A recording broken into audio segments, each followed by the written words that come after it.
I mostly ignored the second impeachment trial of Donald Trump because I, like many others, knew it was going to be a waste of time and Donald Trump would be acquitted. And it was stupid that they were trying to impeach a guy who wasn't president anyway. Many of us just assumed the only real loser in the impeachment trial would end up being the Democrats. And that's mostly true, but not completely true. Because it turns out the biggest losers coming out of the impeachment trial are the Republicans who bet against Donald Trump and voted to impeach him. The reason these people are so insane is you can see what the Democrats do with their non-Democrat tribal allies when all is said and done. Right now, we're hearing that, well, Cuomo is getting thrown to the wolves, Democrats demanding an investigation into his handling of COVID, and the Lincoln Project is basically on fire. Democrats don't need them anymore, so they're kicking them all out. Those Republicans who bet against Trump may as well start their own third party because they are about to be torn to shreds. Some of them already are. There's an op-ed from the National Post. It reads, "It's Donald Trump's party, and the Republicans who voted to convict him are about to pay." And I think the worst story in all of this, obviously the one you clicked on, GOP rep Adam Kinzinger's family disowns him for opposing Trump. 11 relatives sign a handwritten letter calling him a disappointment to God, and for some reason Lou Dobbs, and a member of the Devil's Army. But we're also seeing a handful of GOP senators get censured by their own party in their home states. A poll came out from Morning Consult and Politico, and guess what it says? Who is the top pick for the 2024 primary on the Republican ticket? Donald Trump. And it ain't even close. No one, I don't even think there's anyone else. Actually, I'm sorry. Mike Pence reaches the double digits with 12% of those being polled. Trump, 53%. The dude's going to be in his 80s. People still want Donald Trump. Interestingly, we have another poll from Gallup showing that interest in a third party is higher than it's been in a very, very long time, maybe even ever. But the bigger picture here that I can see is that the Democrats came together with a bunch of people they normally don't like or don't agree with. They rallied everyone around the idea of Trump being bad. And they even convinced Republicans, be it never Trumpers, and even some sitting senators and congressmen and women to vote to impeach Trump. Well, guess what? The Republican Party is the party of Trump. And like that National Post story, these people are about to face some consequences for defying Trump. Now, I'll be real. Don't disown your family, man. I mean, that's just not cool. We can disagree and we can be disappointed, but family comes first, doesn't it? Well, let's read this story. Before we do, head over to timcast.com and become a member to get access to exclusive podcast segments and episodes. We set this site up because, well, the purge is here. Many people are being banned. And in the event that my YouTube channels get deleted or banned and the podcast gets shut down, we have timcast.com set up for anybody who wants to continue watching and hearing what we have to say. We also have these exclusive posts. We recently talked about Parler being back. It was recently deleted. We got some stories about UFOs. So go to timcast.com and become a member. But don't forget to like, share, subscribe, hit that notification bell. Let's read the first story from the Daily Mail. They say, Illinois Republican Representative Adam Kinzinger has released a scathing handwritten letter he received from a number of his relatives, calling him a disappointment to God and a stain on their family's name for backing the impeachment of Donald Trump. Kinzinger told the New York Times he received the disparaging note just 2 days after he called for Trump to be removed from office following the Capitol riots on January 6th. Penned by 11 members of his extended family, Kinzinger was accused in the letter of being in cahoots with the Devil's Army, Democrats and the fake news media, for publicly opposing the then president and requesting the 25th Amendment be invoked against him. Quote, "Oh my, what a disappointment you are to me and to God," the letter, dated January 8th, begins. "We were once so proud of your accomplishments. Instead, you go against your Christian principles and join the Devil's Army. How dare you call yourself a Christian when you join the Devil's Army believing in abortion?" The note continues. "We thought you were smart enough to see how the left is brainwashing so many." Kinzinger's family then go on to accuse him and many other GOP members of being brainwashed by Democrats and falling for their socialism ideals. Now, I've read this letter, and my first thought was, are they really disowning him. And at first I didn't think it was fair to say, because disowning is basically like, we're cutting off contact. We don't want to talk to you. And then I saw at the bottom of the letter, they said that they're calling for his complete removal from office. And that to me was essentially disowning the man, going beyond just accusing him of being a bad person, attacking him as a member of their family, and then saying he should be totally out when they were once proud of his accomplishments. I think it does meet the grounds to say disowning. But I'll be honest, it's an opinion. It's how the Daily Mail frames it. Many other outlets have just said that he's received a scathing rebuke from his family. But it's intense. They said, while conceding that Trump is not perfect, they tell the congressman, neither are you or any of us for that matter. It's not for us to judge or be judged. But Trump is a Christian. If God can forgive and use King David in the Bible, he can do the same with President Trump. When was the last time you proclaimed your faith, Adam? Oh, we forgot. You're now with the devil's army. You won't convince us otherwise with your horrible, rude accusations of President Trump. To embrace a party that believes in abortion and socialism is the ultimate sin, they continued. Kinzinger's family go on to say they could list even more grievances against him, but insist it's not worth their time before proceeding to pile in on him for 1.5 additional pages. That's right. Now listen. They go on to say you've lost the respects of Lou Dobbs, Tucker Carlson, Sean Hannity, Laura Ingraham, Greg Kelly, and most importantly in our book, Mark Levin and Rush Limbaugh and us. Don't disown your family, my friends. It's just not worth it. Family makes mistakes. I guess sometimes people will have a falling out, and it happens. But over political issues, because the guy doesn't like Donald Trump, I'm not a big fan of all the religious, reasoning they use, but they're entitled to their opinions, and it's just sad. To claim that this dude is a part of the devil's army is a bit over the top, in my opinion. He may have made some bad choices. I think he's kind of a sleazy dude. I'll just be completely honest. I try to be overly, I don't try to insult people, but let me clarify.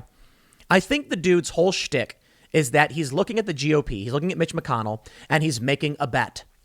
He's betting against Donald Trump. That's it. I don't think his opinions are genuine. I really, really don't.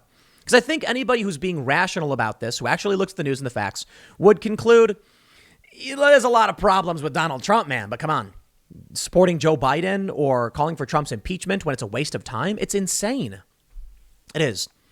And I think it's fair to say that the people who support the accusations made against Trump in the impeachment, for instance, and calling for his removal, they just hate the guy. They have no real good reason. The Democrats have been advocating for violence all year or longer. Kamala Harris directly solicited funding to bail out rioters. So come on. You want to claim that Trump saying peacefully and patriotically march to the Capitol was incitement? All right, I'm listening. But can we hold Kamala Harris and basically every other Democrat to the same standard when they called for getting in people's faces? So I think this dude is full of it, to be completely honest. So it's no surprise he's getting roasted. It is a bummer to see his own family disown him, but it is what it is. We now have this story from Insider. 6 of the 7 GOP senators who voted to convict Trump are facing blowback and formal censures back home. They say nearly all of the 7 Republican senators who voted to convict Trump in his second impeachment trial, which concluded February 13th, are now facing significant blowback and potential censure votes in their home states. And I got to tell you, I think they're in trouble. Now, not all of them are up for re-election anytime soon. I think, Georgia's got another election coming up in a couple of years. Many of these won't be for another 6 or so. But I think they're going to be in serious trouble depending on what happens. If Trump really does run in 2024 and wins, they're going to be in for it, to say the least. They say the senators who voted to find Trump guilty on a charge of inciting the January 6th insurrection on the Capitol. I love how they're also just saying insurrection is like, it's a fact now that it was an insurrection. Come on. Have you seen the videos? Some people were storming in and they were violent. That's true. But some of the people that were arrested who are accused of being insurrectionists are seen on video saying, stop disrespecting the Capitol and leave. No joke. Maybe these videos would have been important to put out in the impeachment hearing, but the Democrats don't seem to care. They say some of these senators are the senators who voted to find Trump guilty of incitement are Senator Richard Burr, Senator Bill Cassidy, Richard Burr of North Carolina, Bill Cassidy of Louisiana, Susan Collins of Maine, Lisa Murkowski of Alaska, Mitt Romney of Utah, Ben Sasse of Nebraska, and Pat Toomey of Pennsylvania. Burr and Toomey are both retiring their seats when their terms are up in 2022. but their state Republican parties still issued strong statements condemning their votes.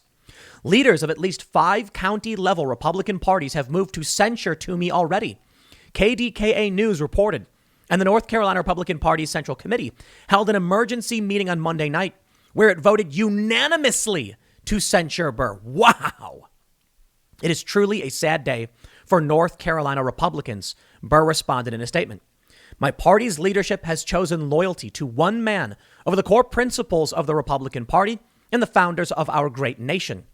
Censures are formal votes of disapproval or disavowal of a lawmaker's decisions or actions, but often only carry symbolic consequences and not material punishment.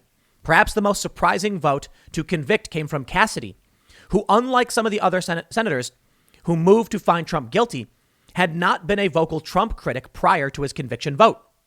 The Louisiana Republican Party's executive committee censured Cassidy in a unanimous vote on Saturday evening, just hours after the impeachment vote. Quote, our Constitution and our country is more important than any one person. I voted to convict President Trump because he is guilty. Cassidy, who just won re-election for a 6-year term in 2020, said in a short statement explaining his vote on Saturday night. It is remarkable, in my opinion, to see the disparity, the gap between federal level politicians and the local representatives in these states. The state level Republicans are saying unanimously no to these federal level senators who are in absolute opposition. That's crazy to me. This guy just won re-election. I have no idea what that's going to turn into, but it's interesting. They say in Utah, a number of Republicans are circulating a petition to censure Romney, who is up for re-election next in 2024. The Salt Lake Tribune reported the petition asserts that Romney appears to be an agent for the establishment deep state. Oh, that's a great petition. And misrepresented himself as a Republican during his 2018 campaign. No, Mitt Romney's a Republican. And I think a lot of people who entered the Republican Party recently because of Trump don't realize what that means. Mitt Romney is what Mitt Romney's always been. You can call it the establishment deep state. It's just crony corporate politicians. The state Republican Party, however, is not backing any censure effort and issued a statement that did not condemn either Romney or Senator Mike Lee, who voted to acquit Trump. Their statement instead framed the healthy disagreement within their party as a positive thing, saying, quote, the differences between our own Utah Republicans showcase a diversity of thought, in contrast to the danger of a party fixated on unanimity of thought. There is power in our differences as a political party, and we look forward to each senator explaining their votes to the people of Utah. I can actually respect that. We don't want everyone just blindly marching behind Trump. I got to be honest, though, Mitt Romney, I don't respect him at all, and I don't think it's genuine. They go on to say in Maine, the chair of state Republican Party told members in an email to be prepared for an emergency state committee meeting in the near future over Collins' conviction vote, the Bangor Daily News reported. Collins, who has long positioned herself as an independent-leaning Republican voice, handily won re-election to a 6-year term in 2020. She was the only senator in either the 2016 or 2020 cycles to win in a state that voted for a presidential candidate of the opposite party. That's really fascinating. And I think it does say a lot. Now, there's a lot of concerns over what happened with the 2020 election I won't get into, but to see a state that goes blue against Trump, but Republican for the senator, I think there were a lot of people who came out to vote that just hated Trump. That's it. So when it came to voting for the GOP or not voting at all, there you go. Some did. Quote, they say, and several Nebraska Republican activists were already pushing to censure Ben Sasse, one of the bluntest and most vocal GOP critics of Trump's role in the January 6 riots, prior to his vote to convict Trump. Sasse, too, is not up for re-election until 2026. Quote, you are welcome to censure me, Sasse told the Nebraska GOP in a February 5th video statement. But let's be clear about why this is happening. It's because I still believe, as you used to, that politics isn't about the weird worship of one dude. And that is a false framing of what's really going on. The vote to impeach Trump was to align with the insane waste of time brought forth by Democrats who don't know how to govern. They could be fighting right now for at least a $1,400 check for the American people. Instead, the issue is Donald Trump. Trump's gone. It's over. He's not running. Well, at least for now. He may not run. We'll see what happens.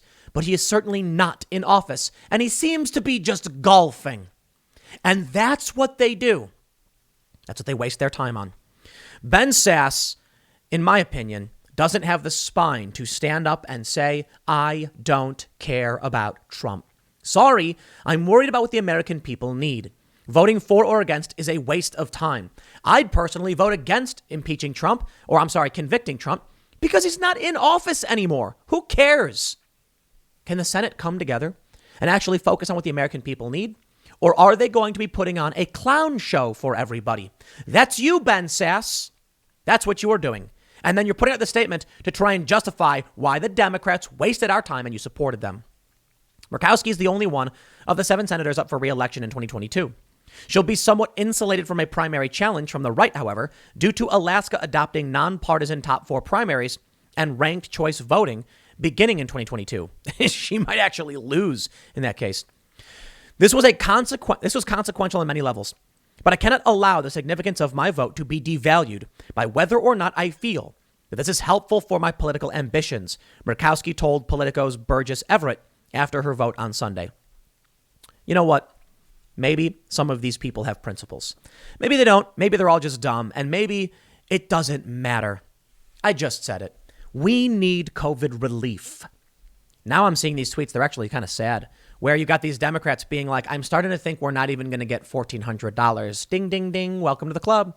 The way I put it is, hey, at least the Republicans said F you to your face before you voted for him. The Democrats said, no, don't worry. We'll get your back. Vote for us. And then as soon as you did, they laughed and said, go F yourself. That's what we got. The Republicans wouldn't give the American people a stimulus, even though overwhelming bipartisan support. Well, the Democrats won't do it either. And perhaps is why Trump is still the overwhelming favorite. Donald Trump said $2,000. Get it to the American people now. The Republicans said no. And the Democrats said yes until they got the power and then said, about that. We were kidding. So maybe people are mad. Maybe they'll actually vote for Trump. Check this out from the Daily Caller. Former President Donald Trump remains the overwhelming favorite among Republican voters to their party's nominee in 2024, according to a Politico morning consult poll released Monday. 53% of GOP voters said they would vote for Trump if the 2024 primary were held today, the poll showed. More than the rest of the field combined. Former Vice President Mike Pence was second with 12%, and Donald Trump Jr. and former UN Ambassador Nikki Haley were tied for third with 6%. Only one other person reached the double digits, and it's almost the bottom of the barrel in terms of what you can get to be considered double digits. The people want Donald Trump. The poll was released 2 days after Trump was acquitted by the Senate on a charge of inciting the Capitol insurrection. Though only 57 senators voted to convict, 7 Republicans voted to do so, making it the most bipartisan conviction vote in American history. And despite Trump's solid GOP support, a majority of the country blamed him for the Capitol riot, with 64% of Americans saying that he was at least partly responsible for the horrors that took place. 52% said the former president was very responsible. Well, now Nancy Pelosi and the Democrats are saying it's time for a commission to put together a report on what happened. I am sick of these people. Vote them out, please. They're doing it. Well, they're doing it for 2 reasons. The first reason is they don't know how to govern. They have nothing to give the American people. They're not going to support you while the lockdowns have destroyed your life and you're hungry and need to pay rent. That ain't coming. The second reason is they need to generate as much negative press as possible because they fear Donald Trump will run again. And if he does, they may not win. You see, the Democrats lied a lot in order to win. And sure, okay, that's politics, right? But they told everybody, vote for us. $2,000 checks will come right into your mailbox. And now where are we? There's no $2,000 check coming. They knew they were full of it. What's going to happen? Well, many of these people will be dissatisfied. They'll blame the Democrats for this. And if sentiment continues to get worse, what happens in 2023? Donald Trump announced he's running. He generates massive support. He points to the years of what Democrats did and says, I told you so. But the Democrats can't help it. They're effectively setting themselves on fire because the more they do this and waste time, the more likely they are to lose. You see, in 2018, Trump voters didn't come out in the midterms. And so Democrats ended up winning. I think it was 31 seats. Moderate Democrats won. The moderate Democrats told everyone, we're going to fight for kitchen table issues, healthcare, the economy. We're going to get your jobs back. What did they do as soon as they got in? They impeached Trump, and it became a clown show, a waste of everyone's time. They weren't fighting for the people. They weren't focusing on core issues. No, they were just doing whatever Nancy Pelosi wanted, which just wasted everyone's time. Left us woefully unprepared for the pandemic. Because while the pandemic was in its early stages, we were dealing with a month-long impeachment trial for no reason. It was scandal after scandal, investigation, and garbage. Well, what happened in 2020? Well, a lot of people came out against Donald Trump, but the Republicans still managed to defy the odds en masse. The Democrats were favored to gain some seats in the House, and instead, Republicans took back a ton, stripping Democrats of a strong majority and weakening it. While they still have the majority, there were safe Democrat seats that turned Republican. That was insane. In Miami, for instance, nobody saw that coming. That's what happens when you promise to do the right thing and then don't do it. What happens in 2024? Well, if Donald Trump really does win the primary, become the Republican nominee, he's going to be saying nonstop, you voted against me, and look what it got you. The Democrats didn't get you the COVID relief you needed. They left you high and dry. They stripped you of your jobs. They pushed critical race theory. And now many people more are suffering. It did not improve. Will COVID do better? Well, the vaccine was Trump. Trump can say we got the vaccine done. If only you understood. Now's the time. And guess what? It will be convincing. A lot of people will end up voting for Donald Trump. But I do want to make one thing clear. I don't know how many people. I think it was like 1,100 people or so. These polls extrapolate. They claim to be scientific. And while they're saying that Donald Trump is 53% favored to be the nominee, let's just consider that the polls are really wrong. But if they're wrong against Trump, the percentage might actually be substantially higher. I do love how Rick Scott's got a 0% or would not vote. Ted Cruz, 4%. That's impressive. Josh Hawley with only 1%. Kristi Noem, only 1%. But honestly, I think the polls skew against Trump. A lot of people don't want to admit it, so they'll say Pence or they'll say Rubio or something. When in reality, a lot of these people probably are going to go vote for Trump. I think that's what's going to happen. But let's talk about what's going on now with the remnants of the Republican coalition against Donald Trump. We have the Lincoln Project. George Conway calls for thorough Lincoln Project probe. The lying has to stop. It was really funny. Trump lost. And the Lincoln Project said, our mission now is to go after the Republicans who supported Trump. The Republican Party is the party of Lincoln. The Lincoln Project, the branding, I guess, was we are true Republicans. True Republicans who are trying to restore the party to its greatness. The funny thing is Rick Wilson, one of the principal Never Trumper guys, had this old photo of a Confederate flag. So I don't know to what degree he's involved in the Lincoln Project or was, but come on. These guys were absolutely despised by Democrats before the Lincoln Project. They were used by the Democrats during the fight against Trump. And now that that fight is over, they're throwing the Lincoln Project to the gutter. Take a look at this guy. Kurt Bardella, I guess he was one of the principal advisors to the Lincoln Project, says, just shut it down already. It's over. It's a tweet from Amanda Becker who said, some Lincoln Project founders knew about the harassment allegations as early as March. The revelation comes as the political group's domestic and international associates cut ties, including Israeli primate ministerial hopeful Gideon Sa'ar. That's interesting, huh? We got Phil That Remains saying, hope you're proud of yourself. Arthur Schwartz, you're not walking away from this without answering some questions, enabler. Donald Trump Jr. says the rats are jumping off the ship. What did former Lincoln Project spokesman advisor Kurt Bardella know, and when did he know it? For those that aren't familiar, the Lincoln Project right now, this one's dirty. I got to be very careful about what I say because this is YouTube and we try to keep things family friendly. But the Lincoln Project, for a long time, the highest ranking individuals were, or particular individuals, harassing people in a horrifying way, and minors. It's disgusting. Well, what's interesting is the question arose of when did people know about this and why did they keep their mouths shut? Well, I'll tell you something.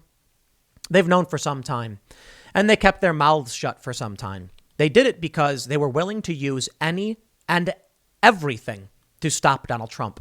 And that is disgusting. These people are disgusting. And I mean like literally disgusting. The accusations coming against the Lincoln Project. The fact that these Democrats, that many of these Never Trump personalities knew about this and were willing to just say nothing because the power was more important. Oh, go take a scalding shower now. You're still not going to be able to get that grime off. We also have Cuomo. I covered this in an earlier segment. New York Democrats call for investigation into Cuomo over nursing home scandal. Yeah, that's right. Cuomo, they thought he was going to jump into the race. Many people were speculating. I talked about it. That Cuomo might actually run for president because they were cheering him on, fighting that COVID pandemic, doing the right thing. And then it turns out he murdered a bunch of people.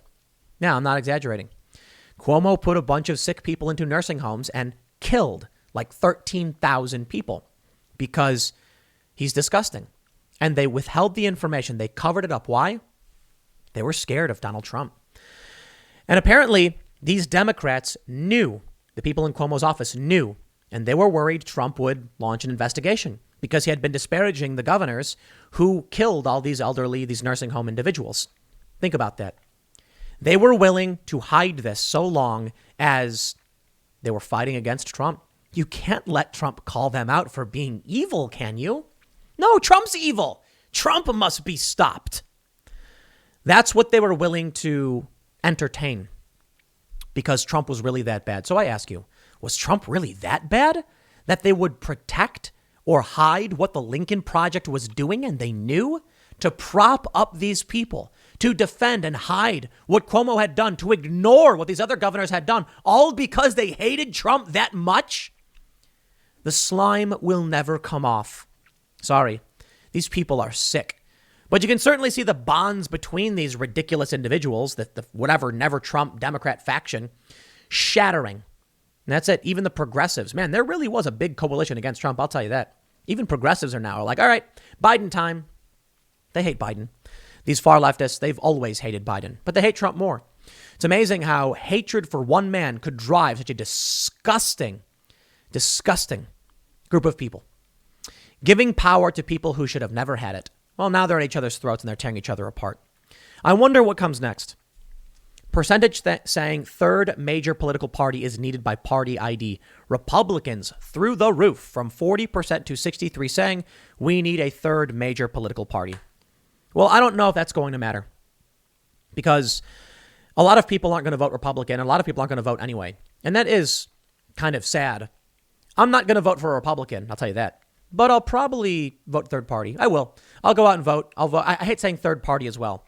I'll just vote for the party that makes the most sense. Maybe it'll be a libertarian candidate. Libertarians seem not to want to address the core issues that are plaguing this country, notably censorship. They don't like regulation. I don't think we've got strong libertarian leadership. So I don't know what I would vote for. I'm certainly not going to vote for a socialist or a communist. I'm not going to vote for the Democratic corporate establishment. I'm not going to vote for the GOP slow turtle man party.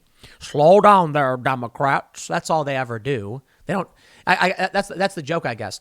A vote for a Republican is a vote for them to only do what Democrats would do, only slightly, only a little bit, a little slower, slow everybody down. But are you actually going to get someone defending your freedom and your rights? No, of course not. I don't think there is a party for that. I mean, there's probably some smaller parties. I know people will probably be commenting and mentioning some of these parties, like I think there's something called like the Alliance Party, which is moderate populist individuals of all stripes from the left to the right coming together and saying the establishment is bad. Maybe it'll be the Patriot Party that emerges and they get some good candidates.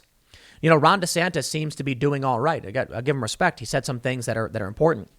He's done right by the people of Florida when it comes to COVID. He's called out big tech censorship. Maybe he will run. We'll see. But I don't know if I would vote Republican for one simple reason.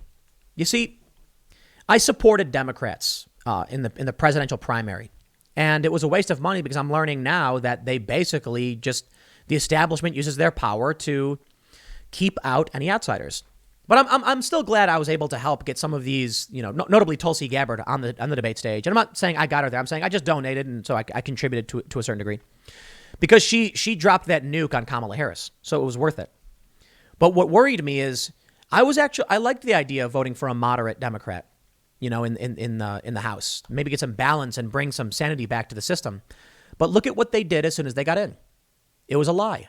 Look at what happens when the Democrats get in. We're going to get you these checks. Vote for us in the Senate. We'll get you these checks. Bam. Nope, not going to happen. So what happens if Republicans take power? Are they going to solve these problems? Of course they won't. As soon as they get in, they're going to do dumb things that don't matter to anybody. That's all they ever do. And I mean them. By they, I mean the establishment, the political establishment, be it Democrats or Republicans. Just a huge waste of our time. So I don't know what the answer is. Maybe I'll just vote for a small party that really does have my values in mind, or that I agree with. I don't know. I can tell you one thing. People want Trump to run. He may be too old, or he may actually run. We'll see how things play out. But in the end, the biggest losers in the impeachment trial were those who opposed the former president, because the people still like Trump more than they like the establishment. And that means when you defend the machine and the establishment, people are going to tell you to go F off. I'll leave it there. Next segment is tonight at youtube.com/TimCastIRL. Come hang out. It will be live, and I will see you all then.